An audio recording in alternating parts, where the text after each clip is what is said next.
March 13, 2025 ലോക വൃക്ക ദിനം ആണ്. ഈ ലോക വൃക്ക ദിനത്തിൽ 3 സന്ദേശങ്ങളാണ് ഫോർവേഡ് ചെയ്തിരിക്കുന്നത്, അല്ലെങ്കിൽ 3 തീംസാണ്. ആദ്യം, നമ്മുടെ വൃക്കകളുടെ പ്രവർത്തനം ശരിയാണോ? 2, എങ്ങനെ കണ്ടുപിടിക്കാം വൃക്ക തകരാറുണ്ടെന്ന്? 3, എങ്ങനെയാണ് നമ്മുടെ വൃക്കകളിനെ പ്രൊട്ടക്റ്റ് ചെയ്യുന്നത്? ഈ സന്ദേശങ്ങൾ അതിപ്രധാനമാണ്. കാരണം വൃക്കകൾ നമ്മുടെ ശരീരത്തിൽ സുപ്രധാന അവയവങ്ങളിൽ ഒന്നാണ്. ഇതിൻ്റെ തകരാർ വന്നു കഴിഞ്ഞാൽ ക്വാളിറ്റി ഓഫ് ലൈഫിനെ ബാധിക്കും. മാത്രമല്ല, ജീവൻ നിലനിർത്താൻ ഡയാലിസിസോ വൃക്ക മാറ്റിവയ്ക്കൽ ശസ്ത്രക്രിയയോ വേണ്ടി വന്നേക്കാം. ഇത് രണ്ടും വില കൂടിയ ട്രീറ്റ്മെൻറ്റുകളാണ്.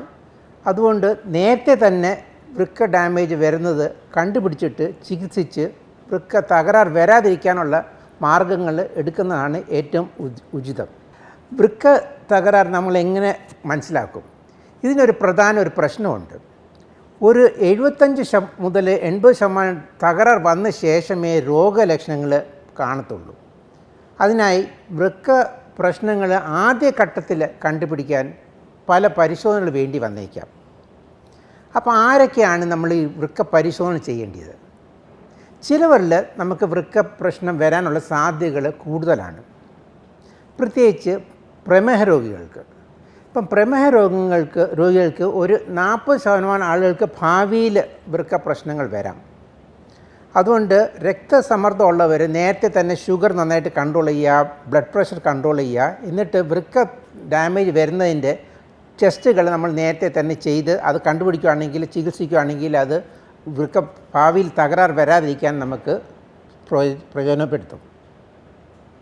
അമിതമായ രക്തസമ്മർദ്ദം, ഈ ബ്ലഡ് പ്രഷർ കൂടുമ്പോഴത്തേക്ക്, കിഡ്നിയിലോട്ട് ബ്ലഡ് പ്രഷർ കൂടുമ്പോഴത്തേക്ക് തകരാർ കൂടാനുള്ള സാധ്യതകൾ കൂടുതലാണ്. അപ്പോൾ ഏത് വൃക്ക പ്രശ്നമാണെങ്കിലും കൂട്ടത്തിൽ ബ്ലഡ് പ്രഷർ കൂടുതലാണെങ്കിൽ പ്രഷർ കൂടുന്തോറും വൃക്ക ഡാമേജ് വർദ്ധിക്കാനുള്ള സാധ്യതകൾ കൂടുതലാണ്. അതുകൊണ്ട് ബ്ലഡ് പ്രഷർ കൺട്രോൾ ചെയ്യുന്നത് അതിപ്രധാനമാണ്. അമിതമായ വണ്ണം ഉള്ളവർക്കും ഭാവിയിൽ വൃക്ക ഡാമേജ് വരാം. പിന്നെ പാരമ്പര്യമായിട്ട് ജനറ്റിക് ഡിസീസസ്, അച്ഛനമ്മയ്ക്കോ അല്ലെങ്കിൽ അച്ഛൻ്റെ സൈഡിൽ കുറച്ച് വൃക്ക തകരാർ വന്നിട്ടുണ്ട്, അല്ലെങ്കിൽ അമ്മയുടെ സൈഡിൽ വൃക്ക ഡാമേജ് വന്നവരുണ്ട്.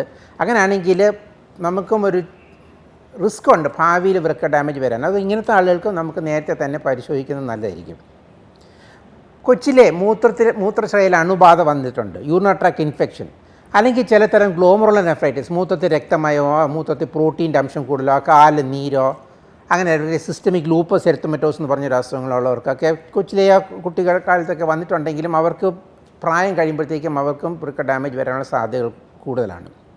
അതുപോലെ മൂത്രശ്രയയിലുള്ള കല്ലുകൾ, പിന്നെ കിഡ്നിക്കകത്ത് സിസ്റ്റ് ഉള്ളവർക്കും ഭാവിയിൽ വൃക്ക ഡാമേജ് വരാൻ സാധ്യതകളുണ്ട്. അതുകൊണ്ട് ഈ ആളുകൾക്കൊക്കെ നമുക്ക് നേരത്തെ തന്നെ പരിശോധിച്ച് നേരത്തെ തന്നെ വൃക്ക ഡാമേജോ വൃക്ക പ്രശ്നം കണ്ടുപിടിക്കുകയാണെങ്കിൽ, ചികിത്സിക്കുകയാണെങ്കിൽ ഒത്തിരി ഫലം ചെയ്തു തരും. എന്തൊക്കെയാണ് ടെസ്റ്റുകളുള്ളത്? ഞാൻ നേരത്തെ സൂചിപ്പിച്ചതുപോലെ വൃക്ക ഡാമേജ് വരുന്നത് ബ്ലഡ് യൂറിയ ക്രിയേറ്റിനാണ് നമ്മൾ സാധാരണ ചെയ്യുന്ന ടെസ്റ്റ്. പക്ഷേ ഇതൊക്കെ ഒരു 70% ഡാമേജ് വരുമ്പോഴേ ബ്ലഡ് യൂറിയ ലെവലും ക്രിയാറ്റിൻ ലെവൽ കൂടുതൽ കാണാറുള്ളൂ. അതുകൊണ്ട് നേരത്തെ തന്നെ ചില ടെസ്റ്റുകൾ നേരത്തെയുള്ള വൃക്ക ഡാമേജിൽ നമുക്ക് അതിൻ്റെ ടെസ്റ്റുകൾ ചെയ്ത് നമുക്ക് കണ്ടുപിടിക്കാൻ സാധിക്കും. മൂത്രത്തിൽ പ്രോട്ടീൻ, ഇപ്പം സാധാരണഗതിക്ക് നമുക്ക് മൂത്രത്തിൽ പ്രോട്ടീൻ 150 മില്ലിഗ്രാം 24 മണിക്കൂറിൻ്റെ താഴെയായിരിക്കും. അതുകൊണ്ട് നമുക്ക് മൂത്ര പ്രോട്ടീൻ്റെ ടെസ്റ്റ് മിക്ക ലാബുകൾ ചെയ്യും. ഡിപ്സ്റ്റിക് ടെസ്റ്റ് അല്ലെങ്കിൽ 24 hour യൂറിൻ പ്രോട്ടീൻ, ഈ ടെസ്റ്റുകൾ ചെയ്യുകയാണെങ്കിൽ മൂത്രത്തിൻ്റെ അംശം, പ്രോട്ടീൻ്റെ അംശം 150 മേലാണെങ്കിൽ നമുക്ക് മനസ്സിലാക്കാം വൃക്കയ്ക്ക് ചെറിയ പ്രശ്നമുണ്ടെന്ന്. പക്ഷേ ഇതിനേക്കാളും നേരത്തെ നമുക്ക് കണ്ടുപിടിക്കാം. അത് യൂറിൻ ആൽബുമിൻ അല്ലെങ്കിൽ മൈക്രോ ആൽബുമിൻ എന്ന് പറഞ്ഞൊരു ടെസ്റ്റാണ്. ഈ മൈക്രോ ആൽബുമിൻ്റെ ലെവൽ 20 മില്ലിഗ്രാം 24 മണിക്കൂർ കൂടുതലാകുമ്പോൾ തന്നെ ഒരു ഏർലി സ്റ്റേജാണ്. പക്ഷേ ഈ ടെസ്റ്റ് കണ്ടുപിടിക്കാൻ സാധാരണ ലാബുകൾ ചെയ്യാറില്ല. അതുകൊണ്ട് ഇത് മൈക്രോ ആൽബുമിൻ എന്ന് പറഞ്ഞൊരു പ്രത്യേകം ഒരു ടെസ്റ്റുണ്ട്. ഇത് ചെയ്യുവാണെങ്കിൽ ആദ്യ ഘട്ടത്തിൽ തന്നെ നമുക്ക് ഈ പ്രോട്ടീൻ 150 കൂടുന്നതിന് മുമ്പേ തന്നെ നമുക്ക് കണ്ടുപിടിക്കാൻ സാധിക്കും. പിന്നെ ഞാൻ പറഞ്ഞ മാതിരി ബ്ലഡ് യൂറിയ ക്രിയേറ്റിനും ഒരു 50% ഡാമേജ് വന്ന ശേഷമേ കൂടാറുള്ളൂ. പക്ഷേ അതിൻ്റെ മുമ്പേ നമുക്ക് ഗ്ലോമറുലർ ഫിൽട്രേഷൻ റേറ്റ് കണ്ടുപിടിക്കാം. ഇതിന് നമുക്ക് ഒന്നിലും 24 മണിക്കൂർ മൂത്രത്തിലെ പ്രോട്ടീനും ക്രിയാറ്റിൻ്റെ അളവ് നോക്കിയിട്ട് കാൽക്കുലേറ്റ് ചെയ്യാം. അല്ലെങ്കിൽ നമുക്ക് എസ്റ്റിമേറ്റ് ചെയ്യാം, ആളുടെ വെയ്റ്റും ആളുടെ പ്രായവും ക്രിയാറ്റിൻ ലെവൽ വെച്ച് നമുക്ക് ഗ്ലോമറുലർ ഫിൽട്രേഷൻ റേറ്റ് എസ്റ്റിമേറ്റ് ചെയ്യാം.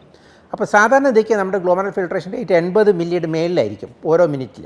അപ്പോൾ ഇതിനേക്കാൾ കുറവാണെങ്കിൽ നമുക്കൊരു സൂചന കിട്ടും ചെറിയൊരു വൃക്ക ഡാമേജിന് സാധ്യതയുള്ള ആളാണെന്ന്. പിന്നെ മൂത്രത്തിൽ നമുക്ക് മൈക്രോസ്കോപ്പിൽ രക്തമയം ഉണ്ടോ, മൂത്രത്തിൽ പഴുപ്പുണ്ടോ, പസൽസ് ഉണ്ടോ, ഇതൊക്കെ നമുക്ക് നേരത്തെ കണ്ടുപിടിക്കുകയാണെങ്കിൽ സാധാരണ ഇതിക്ക് മൂത്രത്തിൽ രക്തമയം കാണാറില്ല, ബ്ലഡ് സെൽസ്. അപ്പോൾ മൈക്രോസ്കോപ്പിൽ നോക്കുമ്പോൾ ബ്ലഡ് സെൽസ് ഉണ്ടെങ്കിൽ നമുക്കൊരു ചെറിയൊരു സൂചന ഉണ്ട് ചെറിയൊരു വൃക്ക ഡാമേജിൻ്റെ ഒരു ലക്ഷണമാകാം. വയറിൻ്റെ സ്കാൻ, ഒരു അൾട്രാസൗണ്ട് ചെയ്യുകയാണെങ്കിൽ വൃക്കയിൽ സിസ്റ്റ് ഉണ്ടോ, അതുപോലെ വൃക്കയുടെ സൈസ് നോർമലാണോ, തടസ്സമുണ്ടോ, വികസിച്ചിട്ടുണ്ടോ, അതുപോലെ സ്കാർസ് വല്ലതും ഉണ്ടോ, നമുക്ക് സ്കാൻ വെച്ച് തന്നെ നമുക്ക് കണ്ടുപിടിക്കാൻ സാധിക്കും.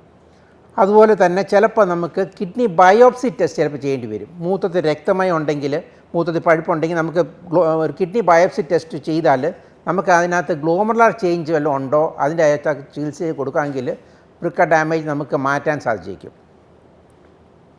അപ്പോൾ നമുക്ക് മനസ്സിലായി വൃക്കയ്ക്ക് ചെറിയ പ്രശ്നമുണ്ടെന്ന്. ഇതിനൊക്കെ ഏറ്റവും പ്രധാനം നമുക്ക് ഇതെങ്ങനെ ഇത് വൃക്ക പ്രശ്നം വൃക്ക തകരാറിൽ വരാതിരിക്കാൻ നമുക്ക് എന്തൊക്കെ മാർഗ്ഗങ്ങൾ നമുക്ക് ചെയ്യാം. ബ്ലഡ് പ്രഷർ കൺട്രോൾ അതിപ്രധാനമാണ്. കാരണം പ്രഷർ കൂടുമ്പോഴത്തേക്ക് വൃക്ക ഡാമേജ് കൂടും. അതുകൊണ്ട് നമുക്ക് ബ്ലഡ് പ്രഷർ സാധാരണ ആളുകൾക്ക് 130/80 താഴെ ആയിരിക്കണം. പക്ഷേ പ്രോട്ടീനൂര ഉള്ളവർക്ക് അല്പം കൂടി സ്ട്രിക്റ്റായിട്ട് കൺട്രോൾ ചെയ്യണം. 125-75 താഴെ കൊണ്ടുവരുന്നതായിരിക്കും നല്ലത്. പ്രമേഹ രോഗികൾക്ക് ബ്ലഡ് ഷുഗർ, രക്തഷുഗർ നല്ല രീതിയിൽ കൺട്രോൾ ആക്കണം. കൂട്ടത്തിൽ പ്രോട്ടീൻ കുറയ്ക്കാനുള്ള കുറേ മരുന്നുകളുണ്ട്. നമ്മുടെ മൂത്രത്തിൽ പ്രോട്ടീൻ്റെ അംശം കൂടുവാണെങ്കിൽ വൃക്ക ഡാമേജ് കൂടാനുള്ള സാധ്യതകൾ കൂടുതലാണ്. പിന്നെ ഉള്ളത് ആഹാരക്രമം, ഉപ്പിൻ്റെ അംശം കുറയ്ക്കുക, അതുപോലെ ചിലതരം റെഡ് മീറ്റ്, ബീഫ്, മട്ടൺ മുതലായുള്ള പ്രോട്ടീൻ കഴിക്കുമ്പോൾ ഗ്ലോമറൽ ഫിൽട്രേഷൻ റേറ്റ് കൂടാനുള്ള സാധ്യതകളുണ്ട്. പിന്നെ ചിലതരം ഗ്ലോമറൽ ഡിസീസിന് ഇമ്മ്യൂണോ സപ്രസീവ് ഡ്രഗ്സ് നമുക്ക് കൊടുക്കാം. ഗ്ലോമറൽ നെഫ്രൈറ്റിസ്, സിസ്റ്റമിക് ലൂപ്പസ് നെഫ്രൈറ്റിസിന് സ്റ്റീറോയിഡ്സും പിന്നെ ചില ഇമ്മ്യൂണോ സപ്രസീവ് ഡ്രഗ്സ് കൊടുക്കുകയാണെങ്കിൽ നമുക്കത് ടോട്ടലായിട്ട് ക്യൂർ ചെയ്യാൻ സാധിച്ചേക്കാം. അപ്പം വൃക്ക തകരാർ വരാൻ പല കാരണങ്ങളുണ്ട്. വൃക്ക പ്രശ്നം വരുന്നതിന് ആദ്യ ഘട്ടം നമ്മൾ കണ്ടുപിടിക്കുകയാണെങ്കിൽ നമുക്ക് ഇടയ്ക്കിടയ്ക്ക് ടെസ്റ്റുകൾ ചെയ്യുന്ന അതിപ്രധാനമാണ്. അതുകൊണ്ട് വൃക്ക പ്രശ്നമുള്ളവർ ഇടയ്ക്കിടയ്ക്ക് പീരിയഡൊക്കെ മെഡിക്കൽ ചെക്കപ്പ് ചെയ്യേണ്ടി വരും.